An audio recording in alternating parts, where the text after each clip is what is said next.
Just as I said earlier, savings is not an investment, but you can actually save up for investments.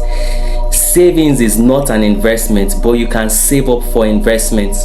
I wanted to share my story, how it all started. Growing up, my parents didn't teach me this. I didn't have the opportunity to learn about savings, about investing, about multiplying your money, about the financial world all together. I didn't have that opportunity. But one thing I did for myself was to intentionally learn these habits, acquire the skill, meet mentors that groomed me. So I'm going to continue from the book Savings is Not an Investment. Very exciting. So how my journey started, I'm just going to recap a little bit so you get the flow. If you've not watched the first video, you can go and watch the first video, then you can come to this. This is the second video for the book, and we are still in chapter 1. So this was an exact reflection of my story on how I started my investment journey. I was not taught some of these basic laws of money. I know today, but when I was actually growing up, I had to learn it through self-education and consistent practice. I decided early in life to start saving and reading the book The Richest Man in Babylon, just as I explained earlier in the previous video, the book that got me started. I was hooked to that book, so I read it over and over again. I ended up saving a whole lot of funds that helped me finish up my WAEC, finished up my I was able to pay for my university almost 70%. My parents had to help me with 30% of the money because of I was applying consistently the habit of savings. I was not just sitting idle, I was actually working, trying to put up money together. So this transformation took place when I was about entering college. With the habit of savings strongly ingrained in my subconscious, I was able to save enough money for my college. My parents only had to contribute little to assist me. While in college, I consciously saved more than 20% of every money that comes into my hand. Then I used the remaining ones to buy food, pay for rent, and offset some little bills. That was what I actually did. So when parents send me money, friends, or when I had to do some small work, I saved 20% of that money. I don't touch it. I know that the bank is not actually giving me the amount of interest I want. That was not actually my goal, because I was bent on, focused on a particular target that this my savings is going to address at that point while I was in school. So what happened next? I consciously saved more than 20% of every money that comes into my hand. Then I used the remaining ones to buy food, pay for rent, offset some small bills, and all the rest. So before the end of my 6th year program in school, I was able to save about 50% of the total amount it will cost to clear my school fees for the whole 6 years. At that time, we were allowed to pay our fees either at the end of the year or when we've graduated. So I was able, because of those of my little savings, I was able to put money together, because I know at the end of the year, my 6th year is school, I'm going to pay the bills, pay some of the school fees that I have not cleared, pay some of the school runs I have not actually cleared. So I was very intentional. That was my goal then. I'm narrating this story to help you see how I started. I didn't start investing immediately with the money I was getting at that period in my life. My only goal was to offset my school bills. That was my goal then.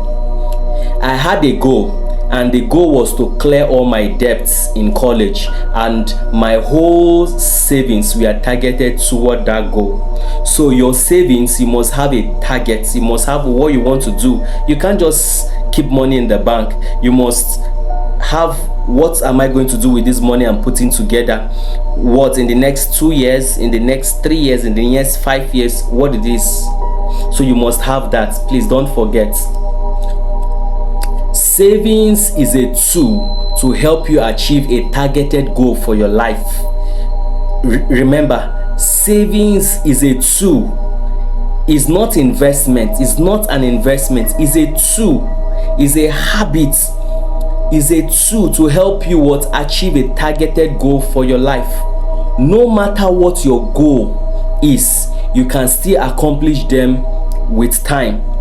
It might be to buy a land, a house, send your kids to the best school in the world, to start up a small business, to run an online program, to go to school. Whatever that goal is, you can still achieve it if you learn the art of savings. Remember these secrets and never forget it for the rest of your life. You must have a goal for that money you are saving.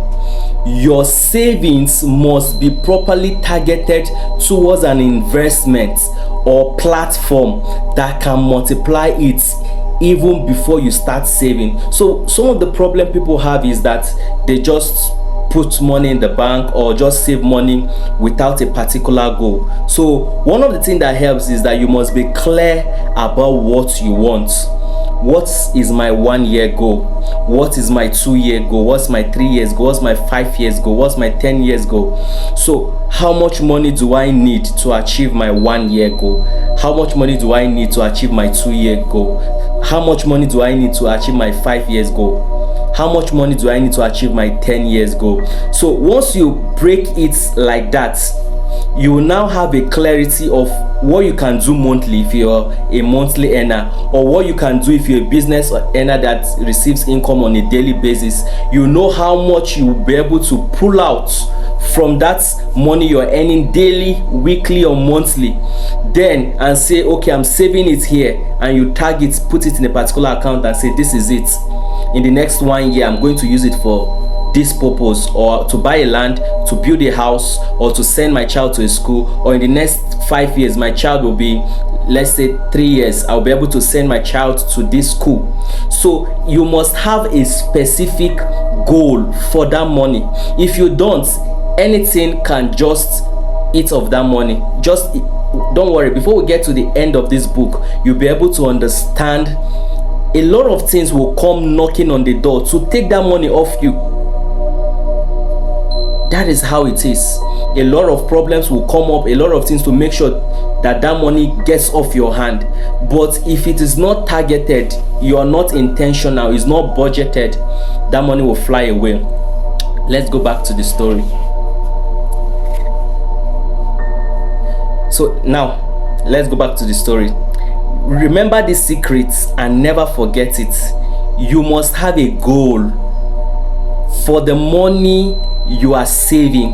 Your savings must be properly targeted towards an investment or a platform that can multiply it even before you start savings. I'm just re-emphasizing on this so you understand. You must ask yourself the following questions before you save. So there are 6 questions you ask yourself before you start savings. Number 1, why am I saving this money? Please write down, why am I saving this money? What is the purpose of the money I am saving now? Number 3, what would I do with this money? Number 4, what do I want to buy with this money? Number 5, where am I investing this money when it matures? Number 6, what do you want to use this money for when it matures? Where do you want to put it? These are the 6 basic questions you ask yourself. Let me continue my story. Now listen again. Your savings must be targeted towards growing your money and investing in yourself. Very, very important. So many people, so you must, when you're targeting your savings, personal development is very important. It is not meant to be spent, because every one of you've all been programmed to spend your money. Any money you have, you just want to spend it. Any money you have, you want to spend it. Money is not meant to be spent. It is meant to be multiplied. If you've read the richest man in Babylon, you will understand that you don't eat of the child of your money. You eat when your money multiplies 3 to 5 times. That's when you eat of that money. But we've all been programmed not to actually invest. Look for platform that multiplies our money. Look for businesses. Look for organizations that can actually give us leverage, so that our money can actually work for us. Most people don't know that. So let's just continue. I have a lot to show you in this book. So now listen. Your saving must be targeted towards growing your money and investing in yourself. It is not meant to be spent on things that cannot yield more income to your bank account, or something that can greatly influence your life. You must allow the money you are saving to work for you. Please, you must do that. You must learn to invest that money into a worthwhile asset. For me, I started investing little money I had saved into my education. As of that level, years ago, that was my goal. I was investing in it. I was investing it in myself, my education, and it had paid off. I gradually started investing in real estate and buying up shares and mutual funds. I also started investing in small businesses that were coming up. I did this all because I was very voracious in my actions. I was a voracious reader. I was studying books, studying materials, reading, updating myself on some of the latest informations, and that helped me to know the right materials to invest in, the right business to invest in, the right platform to invest in.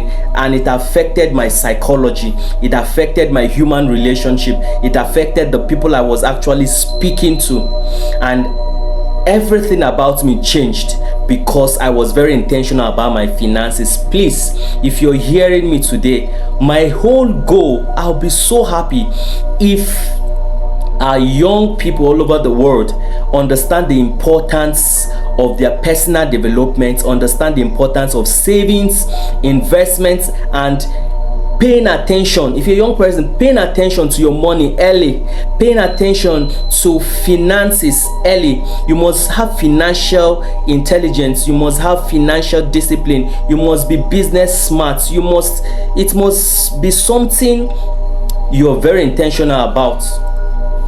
So I'm going to continue. I'm just so excited sharing this truth with you because I know it's going to be of great help to you. So those were the things I was doing earlier in my life. Now let me share something with you about money in the bank. I'm still continuing. Most of the time, my money doesn't stay in the bank for a very long time, that's sure. Whenever I come across an investment opportunity, I dive into it with all my heart. What do? I do a thorough research on that investment opportunity. I don't just carry my money and I put. No, I do a research. So this process of researching that business, researching that investment, this process can take days, weeks, or even months for me, as I meticulously evaluate every details. Only when I am fully satisfied and convinced of its potential do I invest in my money in this. So most people don't actually do their background check. Most people don't do it. They just get an information from somebody and say invest your money, and you just carry your money and throw it there. No, you don't do that. You must do your background work. You must research on any platform, anybody, any business you want, because it's your money. You must take responsibility for that aspect. So if you lose it, you know that that's the risk that you are willing to take. Do you understand? That's the risk you're willing to take. So this approach underscores the importance of diligent research and informed decision making. Investing wisely requires patience and a willingness to dig deep into details. By taking the time to understand each opportunity thoroughly, I ensured that my investments are well considered and have a greater chance of yielding positive result. Why? Because I was doing my background work. I double check before making investments. I put in the work. So through this process, I have learned that careful planning and thorough research are crucial elements of successful investing. By not rushing into decisions and instead focusing on gathering all the necessary information, I can make more confident and informed. The next video, we are going to continue on my story. I hope you're learning. So on the comments button, please tell me what you've been able to learn at the end of watching this video. If you've watched to this end, please tell me all you've been learning. So in the part 3 of this video, I'll be continuing my story, so you get to understand the lessons and how it guided me to be where I am today. My name still remains Henry Obikwere. Feel free to like, share and subscribe. Let's go.